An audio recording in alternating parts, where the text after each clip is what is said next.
Hey guys! ഇന്ന് നമുക്ക് അല്പം അടുക്കള വിശേഷമായാലോ? ഇത് കണ്ടോ? ഇത് നമ്മളുടെ അടുക്കളയിലേക്ക് നമ്മൾ പുതുതായിട്ട് വാങ്ങിക്കൊണ്ട് വന്ന ബ്രാസിൻ്റെ ഒരു അപ്പച്ചട്ടിയാണേ. നമ്മൾ നോർമലി യൂസ് ചെയ്തുകൊണ്ടിരുന്നത് നോൺ സ്റ്റിക്കിൻ്റെ പാനായിരുന്നു.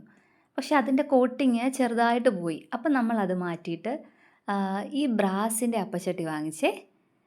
കുറച്ച് റേറ്റാണ്. എന്നാലും നമുക്ക് ഹെൽത്തി ആയിട്ട് ഫുഡ് കഴിക്കാമല്ലോ.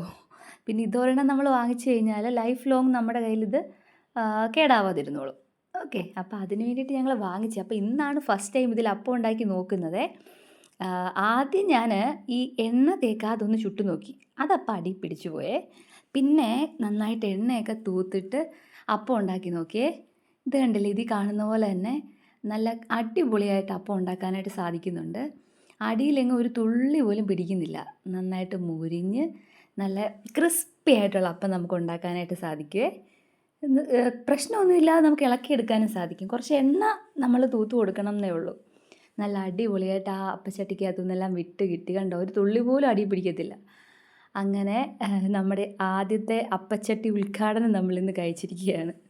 കാണാൻ തന്നെ ഒരു ഭംഗിയില്ലേ? നല്ല റോയൽ ലുക്കാ അതിരിക്കുന്നത് കാണാനായിട്ട്. ഇന്ന് അപ്പോൾ നല്ല മൊരിഞ്ഞ പാലപ്പവും നല്ല അടിപൊളി മുട്ടക്കറിയുമാണ് നമ്മൾ വെച്ചേക്കുന്നത്. സൂപ്പറല്ലേ? ഈ പാത്രവും നല്ല ക്യൂട്ടായിട്ടില്ലേ? കുഞ്ഞി പാത്രം. അപ്പം ശരി, ഓക്കെ.